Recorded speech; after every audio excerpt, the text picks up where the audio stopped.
Hey, what's up, everybody? This is Agasicles Statements from Gearworks.com and the E2KG Network podcasting channel on YouTube, back with another episode of What's Your Issue, episode number 2. Hey, you guys! Steven, my partner in crime here as always. How you doing, man? I'm doing good. All right, we are getting off to a late start. Totally my fault. Slight adjustment in my time management scheme from this morning actually has replicated throughout my day and caused me to be behind, as I didn't have a lot of the stuff pre-staged that I normally would. But we are going to go ahead and talk comics once again every week. Steven and I get together. We talk about the books that were in last week's pull. We go through an on-air podcast review of 3 issues apiece for a total of 6 issues. Then we talk about TBT, IRTW to Bitra, the best thing we read last week for each of us. Also, we call out any honorable mentions, which would be books that, on a review scale of 1 to 10, with half-point increments, would have scored an 8.0 or above in a review. And then we finally give you our pulls for the following week so that you know what's coming down the pike and what we'll be discussing on next week's podcast. If you didn't know, and if you didn't guess, you should have. It's a spoiler show. We're going to get into all the books and all the details. It's why we do it on Monday nights, because we figure everybody pulls their books on Wednesday. Hopefully you're done reading them by the weekend. You have a couple days of downtime. Now is a good time for us to talk the review section.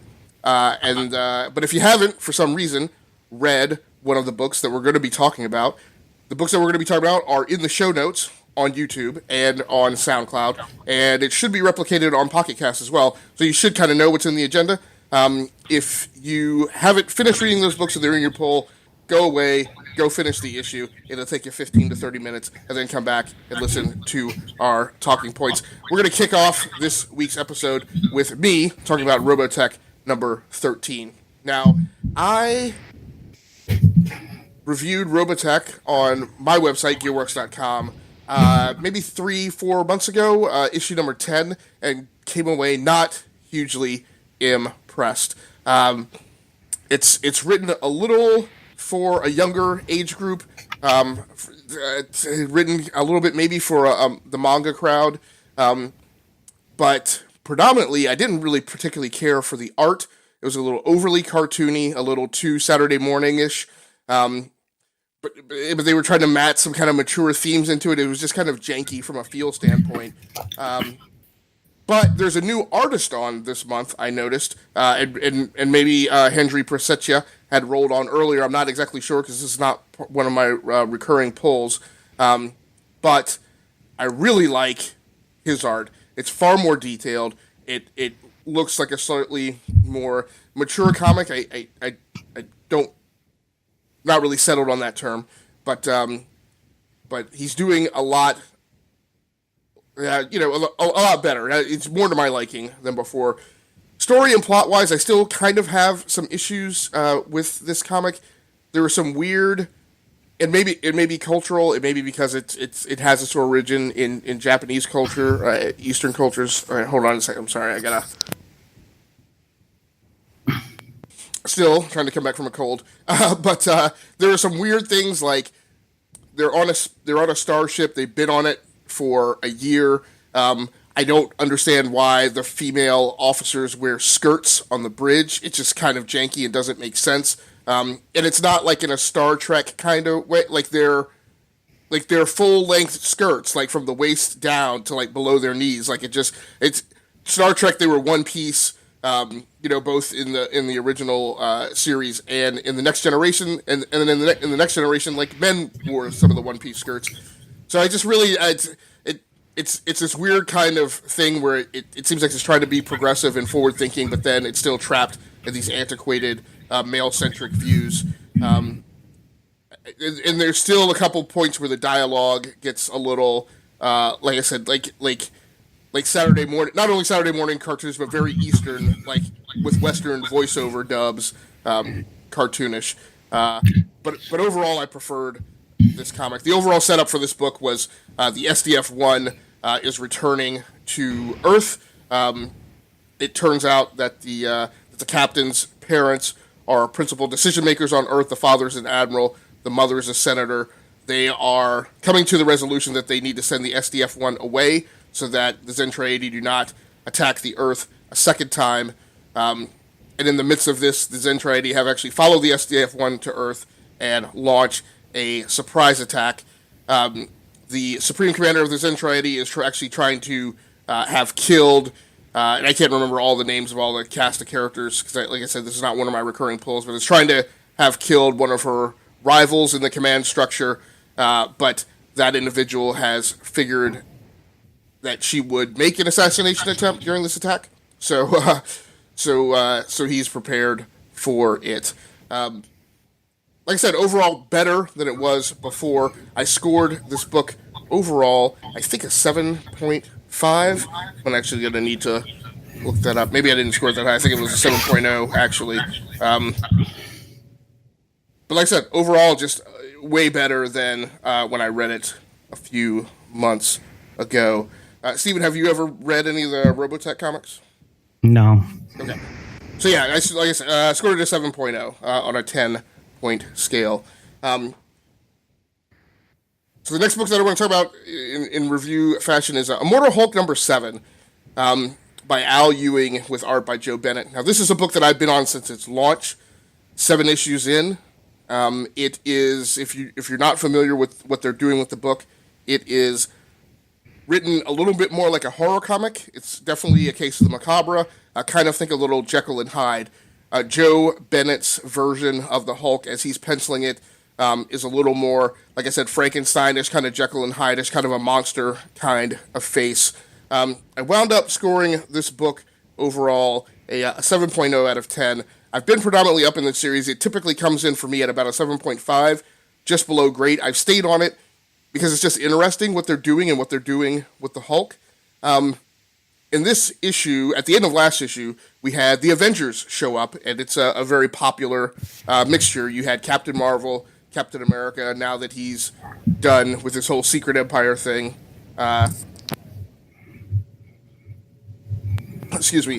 Thor, She-Hulk, and this version of the She-Hulk is being drawn and written as if Jen Walters has kind of lost control of the Beast part of the Hulk, of the She-Hulk, She-Hulk persona.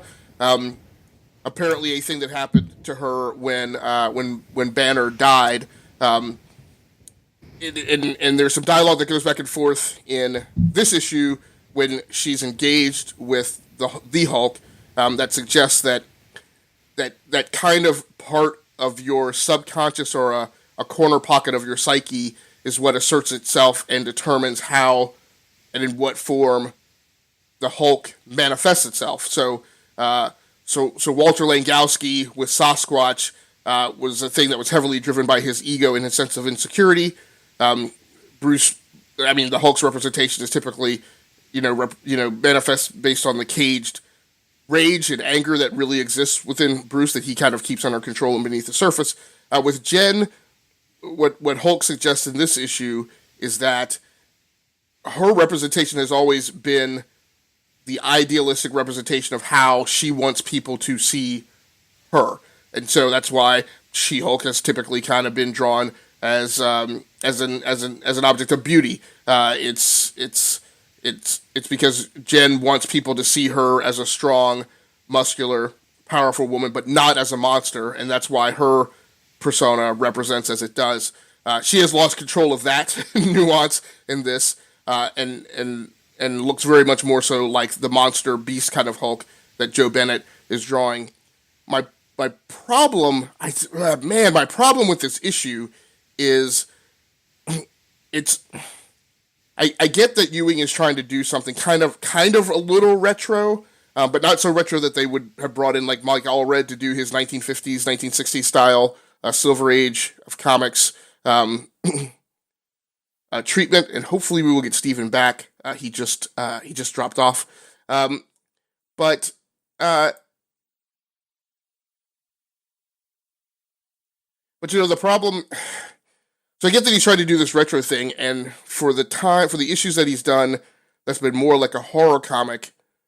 I've dug that. I've been into it.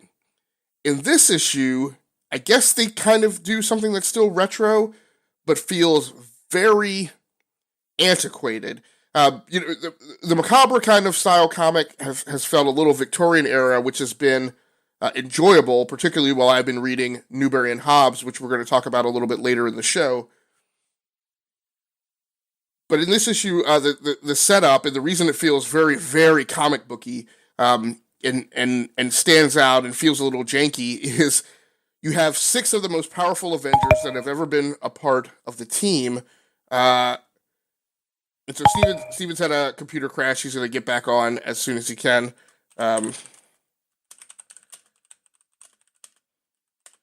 So I'm going to continue charging ahead with my books, and hopefully we'll get him back in here, and he will be able to riff on his. What they do is they each attack the Hulk in kind of this round robin carousel fashion, and I'm just like, if you have Thor and She-Hulk and Captain Marvel and Iron Man and the Hulkbuster, why would you all attack him one-on-one individually at a time? I get that you maybe want to maintain some reserve forces and you don't want to throw all your, poker chips down on the table all at once. But then maybe you have, Thor and She-Hulk attack him, and then you hold, Iron Man and Captain Marvel in reserve. For some reason, Captain Marvel is the one that's relegated to get all of the evacuees out of the area, and I'm like, why wouldn't you send Captain America to do that, as he'll be the least effective against the Hulk? Now, maybe you do that because, American opinion isn't so high on Captain America after the whole Secret Empire Hydra thing. Okay, maybe, but it's the Hulk, right? It's an extinction level event that's going on. So the way the issue is written, Thor mixes it up with the Hulk first, and I think then they have Cap step in, then it's Iron Man, and then it's She-Hulk, and maybe She-Hulk and Iron Man are swapped, but it just feels, man, it's like it's an old book, like straight out of the 70s, and I'm like, when you would have the characters attack one-on-one so that each one would kind of get a little page time, but tactically and plot-wise, it kind of doesn't make sense to me. So the issue fell a little flat for me. Joe Bennett's pencils are on point. I can't say anything about the art. There's a great scene where Tony has made the decision to call down this super powerful arc laser or whatever to destroy the Hulk. And everybody's wondering whether or not they did the right thing. And there's a scene between a child who's an evacuee and Carol, and as Carol's contemplating, whether or not they've done the right thing or not, because normally you would think Carol would have been all for, like, calling down the arc laser to destroy the Hulk. But I think she has a couple lines in there that mention that she, in the wake of Civil War II, is definitely trying to take maybe a different approach. It kind of seemed curious to me that it appears that she's still chairman of the Avengers after all the Sturm and Drang that's gone on with her. But there's a scene where the child asks her, when they'll be able to go back home, and surely, everything back home will be okay, and hands her a little action figure of herself, and you can kind of clearly see in her face the realization of the choices that they have made. So it's a very interesting issue. Like I said, I almost wanted to, to grade this book a skosh bit higher because of the ending. And the ending, like, for all I say about whatever went on earlier in the book, the ending is awesome because what they have is you see the Hulk's body sitting there burned, but we know that the whole deal is that basically he comes back at night in kind of this Halloweenish, werewolf kind of Jekyll and Hyde portrayal that they're giving him. The camera cuts away. You cut to a guy walking through the shadow base or whatever the army is doing about the Get the Hulk project, essentially. And there's a guy there doing the evil genius monologue. And then the camera, and he's talking about how, but we're going to make sure you don't come back. And then we're going to capture all your secrets so we can, build an army or use you for mass destruction. And then the camera cuts to a laboratory table, and they have taken the Hulk and sliced him up into pieces and put him in jars like something straight out of like a serial killer horror flick. It's an absolutely awesome ending. It absolutely sticks the landing. Almost enough to make me forgive the transgressions of the earlier pages, but those earlier pages, took up a large chunk of the book. So again, at the end, I wound up giving it a 7.0 out of 10, and didn't score it that high. Again, tying up with Robotech. The last book of mine that's in the reviews section, which I'm going to go ahead and do because Steven is not back yet, was Miss Marvel number 35. So, Miss Marvel is a wonderful character. I definitely applaud her entrance into the Marvel Universe. I love her in Champions. The only thing I kind of said about this issue was I was just glad this arc was over. I've been on record as saying I'm not really super crazy about having read through the thing with her and the Shocker, or her and Bruno. Like I said, I for whatever reason, I tend to like the book more when it's her with her female friends kind of going through the teen friendship thing of growth rather than the girl-boy thing. So in this issue, they basically resolve the Shocker thing. There's a lot of portaling in and out of different time slices and dimensions. They meet the blue girl in the in-between space as they did last issue or the issue before. But this time, Kamala grabs the Shocker and shoves him into one of the portals and brings him with her, and then tries to shake him free in this portal dimension so that he will be trapped. Bruno, in the meantime, is trying to get the portals to close, figures it out in a stroke of engineering genius, and then Kamala is able to escape the clutches, literally clutches of the Shocker, and get out of the in-between space before Bruno closes the portal. Now, part of the reason I also didn't really like this issue is it kind of becomes a throwaway arc in general, because the Shocker still makes it out. So if there had been more of a consequence and the Shocker had kind of been trapped forever in this in-between space, or maybe would have been taken off the chessboard for years, and then maybe allowed him to emerge more powerful than he's been, because I feel like he's kind of a sucker kind of level villain, then there would have been more consequences and it would have been more impactful. But he just drops out of like a latent closing portal at the end and arrives in Brooklyn, dropping in front of Miles Morales, who kind of just stares at him from the side of a building with a set of headphones on while he's like eating a snack. Now, granted, I guess Miles couldn't apprehend him since he wasn't in the actual act of committing a crime, but still, it's a little kind of, Miles just sees the Shocker appear and doesn't like even bother to investigate or see if he's up to no good. So the whole thing is a little bit weird.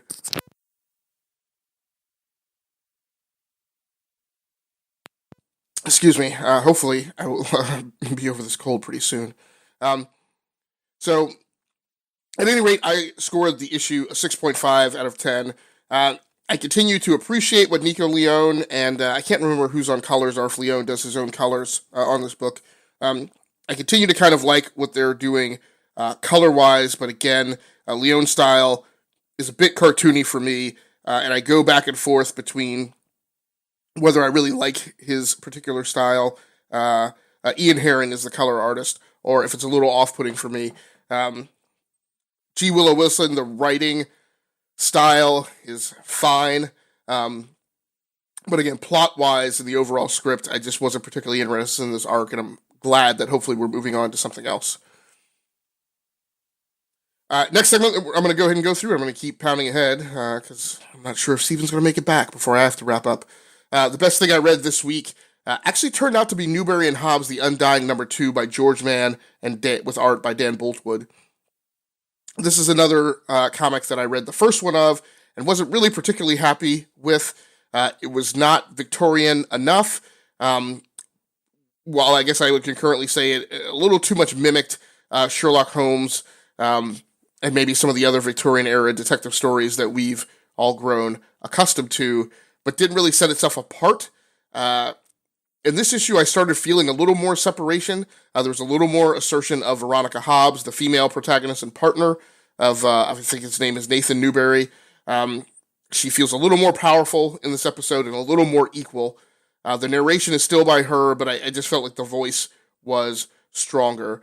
The art style, I think, and overall art quality, I think, was also higher and stronger, to the point where I actually didn't mind the cartooniness that I veered away from in the first issue was utilized here in a way that I felt was more appropriate. Pretty decent creature work.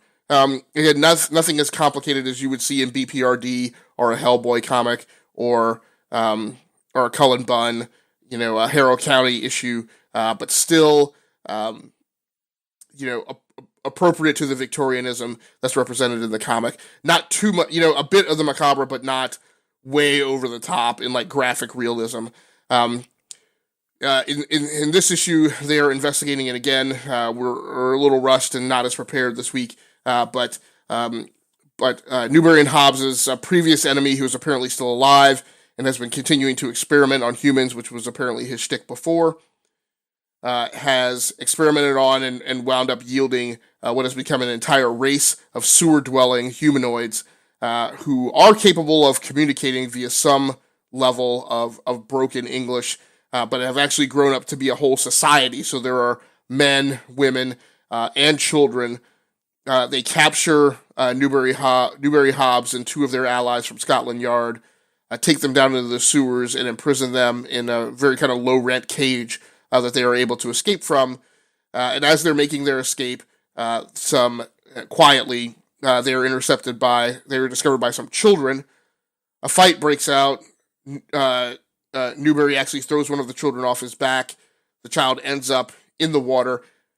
Can't swim, and I would hope that if you're like a creature feature and you live in the sewer, that your children would learn how to swim. But this kid didn't. So Newbury jumps in and saves him. And the sewer men and sewer women are grudgingly appreciative of his act, sufficiently to allow the four protagonists to depart. When they depart, they make their way back to Scotland Yard, where some previous villains that they had captured, henchmen that they had captured, actually had bombs planted inside them and detonated them at the end of last issue. One of the lead inspectors who was with Newbury and Hobbes arrives back and sees the level of destruction. By the same token, they are starting now to get this notification that other people have been dropped off. We see one panel with the villain pictured, who informs one of his lieutenants to release the carriers. So I can only think that these are humans who have been infected with something. But those people are now being dropped off throughout the city. They have their chests have apparently been opened and sewed back together. So it's definitely something that gives you a bit of the Wiggins. Again, I appreciated that in the art style. And just the book was significantly better than the first issue was overall. I wound up scoring the book a 7.5 on a 10-point scale. So overall, for my polls this week, it was a pretty soft week. It wasn't. Hey, Steven. Yeah, got through. Sorry. No problem at all. So not a particularly strong week. I actually had no honorable mentions because I didn't have any books that scored 8.0 or above. It topped out with Newbury and Hobbes, The Undying, number 2 at 7.5. The only other thing that I'll mention then, without having any honorable mentions, is so there were no 8.0s, but Newbury and Hobbes, The Undying, number 2, which is by Titan Comics, I believe, by the way. I should have mentioned that for the publisher. But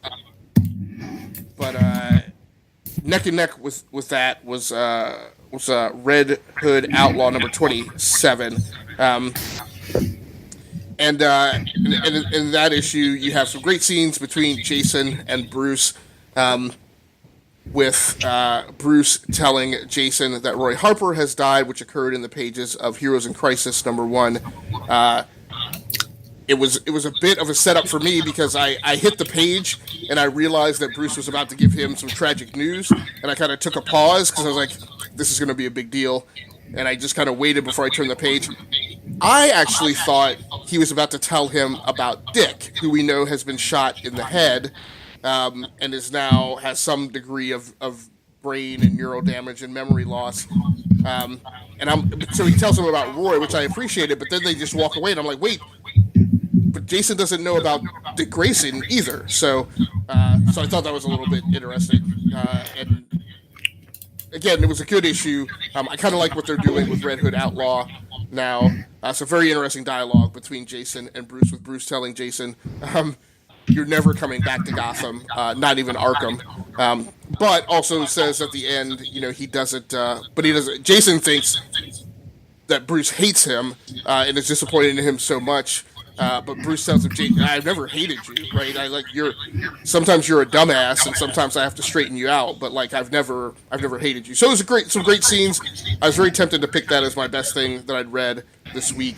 I admit that I worried a little bit that I was picking it. That if I had picked it as the best thing I'd read this week, it might have been because I was more strongly biased to select something that was on my personal recurring pull list because I get into the continuity so much.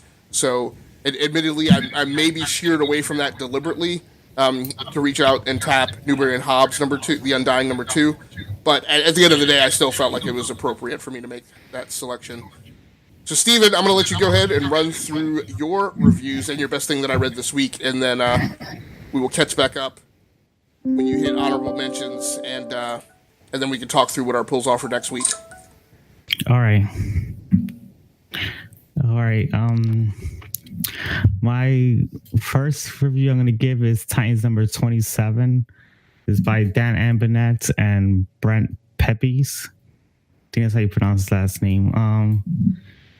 This issue was about the Titans. They going through a whole bunch of mourning, grieving, because they have Roy Harper, who just got killed off in Hero Crisis. They only showed out in the beginning with Donna Troy putting the flower on Roy Harper's grave, and then it cuts to the Titans talking about what happened to Nightwing when he got shot in the head, and he's in the hospital recovering, and the Titans grieve about that. And there's also a character that they saved a couple of issues before, because their mission is to save all the characters that have been turned to metahumans since the Dark Knight's Battle event has happened. And there's something the atmosphere that's affecting some humans turning to metas, and one got into a coma, so they've been monitoring him, and he suddenly passes away in the issue. They try to do everything they can to save him, and then he ends up passing away. So they're dealing with three things affecting him in all sorts of ways, and that's one of the reasons why I really did like this issue, because they actually did grieve, and they had a lot in their mind, and they try to do the best they can, all the Titans, and each character had their moments of grief, and I like how they did that all in one issue. And I was pretty surprised, because I haven't been really liking Titans that much, but this one was a really strong one. So was this just a Talking Heads issue, and it was just them dealing with Roy? Because Roy hasn't been operating as a member of the Titans, has he? No, he hasn't. He left the Titans during it was before Dark Knight's Battle. It was like he left during some time around there, and then they just started talking about him now. That's about it. Okay, cool. So I mean, a mid arc swing is nothing to squeeze at. Interesting. So Abnett is on Titans, Aquaman, and I think he's doing. I can't remember if he's doing one of the Justice League Metal offshoot books. What was that? Is he doing Justice League Odyssey? I think he is. Okay. Yeah, cool. He writes a lot of titles. I noticed. I think there's more he writes. Good. It's very cool and it's interesting, but also very well deserved and very cool to see him back doing a number of I hate to say mainstream books, but after so long where he was kind of only out on the fringes doing his creator owned work. It's nice to see him having like steady mainstream center of continuity kind of content because I think he's a different kind of writer, and I think he's needed in mainstream comics. So it's Yeah, I he's love pretty having him. good. I think he's one of the greatest writers I've seen in comic book history. So yeah, I give this issue an 8 because it really did deal with every character's emotions, going through different types of grief, and that was pretty interesting. And so yeah, I'm gonna go to the next issue. Is Ben Reilly's Scarlet Spider number 25. This is the final issue of the series, and it's by Peter David, and the art was Bruno Avalarea. And I really did. I thought this issue was okay. It did end the chapter pretty well, but it looked like it kind of rushed. So I would think I'll give it like a 6 or 6.5 out of 10. And it was like the weakest issue I think Peter Dave has written in this book. And the art wasn't so great. It was also rushed. It was like stick figure kind of art. So I just wanted to talk about this series because I have been liking it consistently, and I've noticed it was falling apart in the ending issues of the series, and I found that got canceled. So Now is Peter David a writer that you normally stick with? yes, he is. He's one of my favorites too. I really enjoy his writing since X Factor. Okay, all right, cool. Yeah, and I liked his Spider-Man 2099 series. Okay, as well. Very cool. So yeah, I've been liking this series a lot because of this Scarlet Spider. I mean, this Ben Reilly was a clone of Ben Reilly. He was a clone of a clone, and he had a different personality. And in Clone Conspiracy, he had like a very selfish personality. At the same time, he did kind of like he was sort of demented. I can say, like, he had a personality of caring at the same time being very selfish, and I could normally see him as a villain. And I thought it was a cool concept to have him as a new Jackal, and that's what he was doing in Clone Conspiracy. But then, out of nowhere, for some reason, they decided to make him have his own series, and instead of him staying as a Jackal, he tried to redeem himself as becoming a hero. And throughout the series, you could see that it doesn't work out for him. And I liked how this series did end in a way that he realizes that he can't be a hero. It's not really who he was meant to be, and decides to be a villain again. So I'm glad they took that path, because him being a hero wasn't interesting for me. Cool, man. So talk to me about what's going on in X-Men Black. Have they reset the new status quo yet for the X-Men, or are they still kind of dealing with wrangling the previous versions of Cyclops, Phoenix, and Iceman and Beast from the past out of the picture? Well, this X-Men Black is a whole bunch of one shots. It's a whole one shot with a whole bunch of villains. And I guess, I don't know, for some reason Magneto was not a villain in the book. And I mean, he's been a hero for quite a while.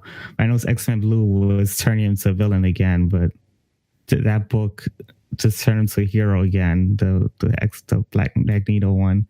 And now he's doing Mojo, and I really did. It's by Scott Ackerman and Nick Bradshaw, the two writers, and the artist was Andre Lima Arujo, and I really thought this issue was pretty interesting because it did humanize Mojo. In the issue, he wants to destroy the new X-Men because he hates the new X-Men characters, like the young mutant characters, and he wants to destroy them with his own version of the original X-Men.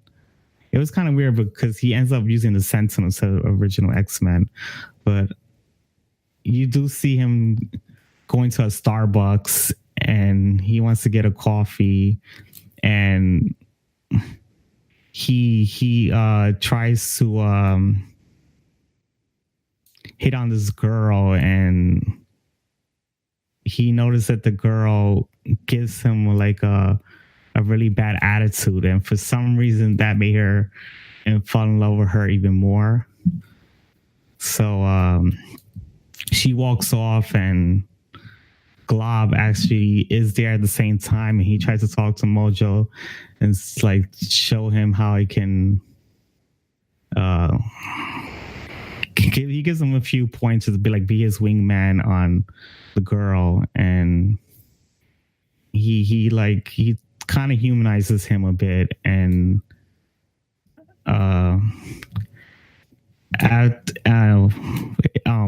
one of Mojo's assistants uses a Sentinel to attack the young X-Men, and the girl was accidentally ran into where the Sentinels and young X-Men were, and Mojo decides to just knock everything down, like hit the Sentinel and try to save the girl, and decides to take her away and hopefully date next time in the future or something like that. So it kind of ends off that way. So I thought it was pretty interesting. I'll give it an 8 because I really did like how they humanized Mojo in a weird way, and it was pretty funny. It has some comedy elements in there, and it was pretty entertaining. So that's pretty much it for the reviews. Cool, man. And you have a very interesting pick for the best thing you read last week. I'm assuming this is a one-shot. So what is going on with the What If series? Have they brought this back, or? Yeah, they have brought them back. They're gonna have a whole bunch of what ifs. It's like, I don't know. It's like over it's over 5. Like, I don't know. It's like 10 what ifs. I didn't keep count on how many, but I know they're gonna release a lot. And I've been picking them up. I didn't like the last 2 what ifs that they came out last week. They were a bit okay, but this one was really pretty interesting. I really liked the concept. Is the what if Peter Parker was the Punisher #1 by Carl Potts and Juanan Ramirez. And I really thought that this was the best issue of the week because it gave Peter Parker a different dynamic or perspective of him having, like, his origin story is a bit different. Instead of not killing the burglar that killed Uncle Ben, he ends up killing him in this universe. Like, he actually takes on the path of revenge. But this Peter Parker is still somewhat redeemable because he gives the villains second chances, and if they don't make up their second chance, he will kill them off. So he was a bit redeemable, and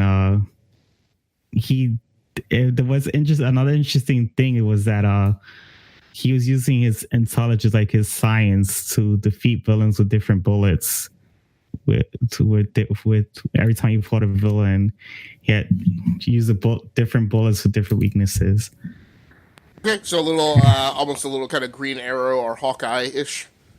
Yeah, and another thing was that during the issue, there was like he accidentally left Green Goblin alive, because when he found out who he was, he noticed that Norman Osborn went to amnesia and forgot who he was. Right. But Norman Osborn went through amnesia, but the Green Goblin persona didn't. So the Green Goblin persona took over and decided to do revenge on Parker by trying to almost killing Gwen Stacy. And after Peter Parker saved Gwen Stacy, ended up killing Green Goblin, he decided to quit as Peter Parker because he said that giving villains second chances is what ruined his love being. He ruined the life of his loved ones getting hurt.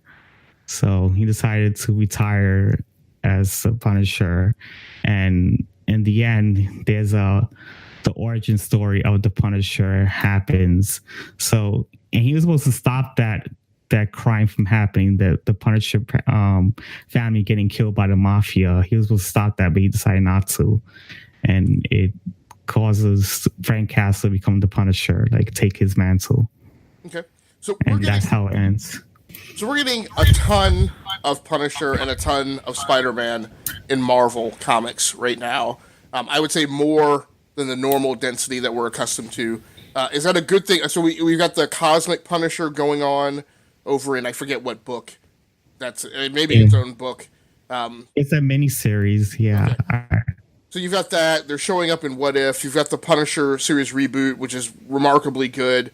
I think I've added it to my recurring pull after kind of dropping it off, just because I didn't think that there was any way that it would be that good again after they ended the previous series. Do you think we're getting a little Spider-Man and Punisher oversaturation right now, or are you okay with it? I'm okay with it. I'm not sure it's oversaturation, but I'm okay with it so far. Okay, cool, man. Yeah. So talk us through your honorable mentions. As I mentioned, I didn't have any. So all right. So my honorable mentions was Catwoman number 4, Wonder Woman number 56, Kick-Ass number 8, Ninja K number 12, and Red Hood the Outlaw number 27. So any of those books particularly stand out in any way that's worth mentioning and going through at all? I really did like Wonder Woman number 56 because it's dealing with the Witching Hour crossover event. Okay. And there's a lot of new magic mythology. And I like how Wonder Woman is incorporated it. And I noticed that James Tallian really humanizes a lot of characters like you wouldn't think of, like Man-Bat, and he actually humanized Cersei in a way I didn't think he could, but yeah, she did it. And I thought that was interesting. All right, very cool. Let's go ahead and wrap up the show, and let's carry everybody out by informing them of what we will be pulling next week and what we will be reviewing on next week's show. So I'm going to be pulling Batman number 57, Justice League number 10, Peter Parker, the Spectacular Spider-Man number 311. This is a new creative team walking on after the departure of Chip Zdarsky. I'll be reading the final issue of Millennium, The Girl Who Danced with Death number 3. And then also concurrently seeking a new ongoing series to put on my pull list in its place.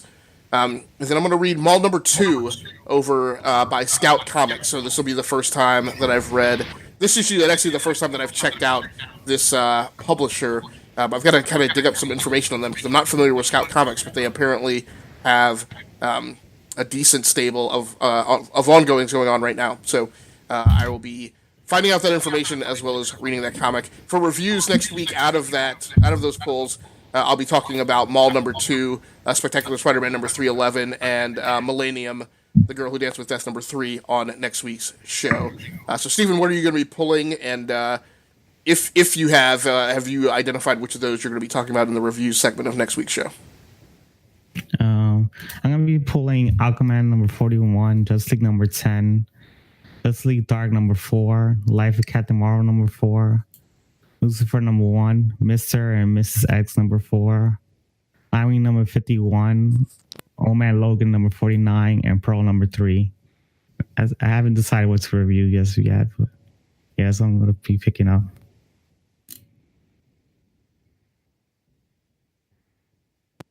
Cool. So I think just to have some additional content for us to kick around next week, I will also pull Aquaman number 41. Check out another bit of content by Mr. Dan Abnett, who we talked about this week. Yeah. And I think... Yeah, because I noticed it's a crossover with Aquaman and Justice League. Yeah. And I am also going to pull your Nightwing number 51, as I have been reading Batman. That is one of my recurring pulls. But I have not been reading Nightwing, and I know that I heard there were some interesting things going on there. So I will give that a read as well, since currently right now my weekly pulls are pretty light, with just 5 issues apiece, so I'll add a couple in there for us to kick around next week. So anything else that you want to talk about tonight for this episode of What's Your Issue? No, not really. All right, man. Well, thanks so much for anybody who happened to swing by and join in on the live show, and anybody who wanders by to check out the archive version of this on YouTube. I do want to say to the audio listeners out there, I've been looking at the metrics of the episode on SoundCloud and Pocket Cast. Thank you so much for so many people who are swinging by to check out the show. It is highly appreciated. If you have any input for us, if you want to join the conversation, probably the best place to do that is you can always leave a comment underneath the episode on the YouTube channel, E2KG Network, but also feel free to follow us on Twitter, or even if you don't want to follow us, if you don't want to actually add us to your list, just shout out to us in a mention on Twitter. It's at E2KG Network on Twitter. If you have any feedback on any of the issues that we discussed or any of the topics that we go over and you want to participate in the conversation. So on behalf of Gearworks.com, the E2KG Network podcasting channel, the Rounding Off Infinity Gaming channel on YouTube, Steve and Laura, and all the other co-hosts of the E2KG Network, my name has been Agasicles Reviews. This has been What's Your Issue, episode number 2, discussing the comics that shipped the previous week of Wednesday, 10 October. That's going to close it out for us this week. Join us for next week's discussion of the comics that we mentioned in the rundown of what we'll be pulling. Thanks so much for joining the People's Weekly Comic Book Reviews podcast. That's going to do it for us. We're out of here.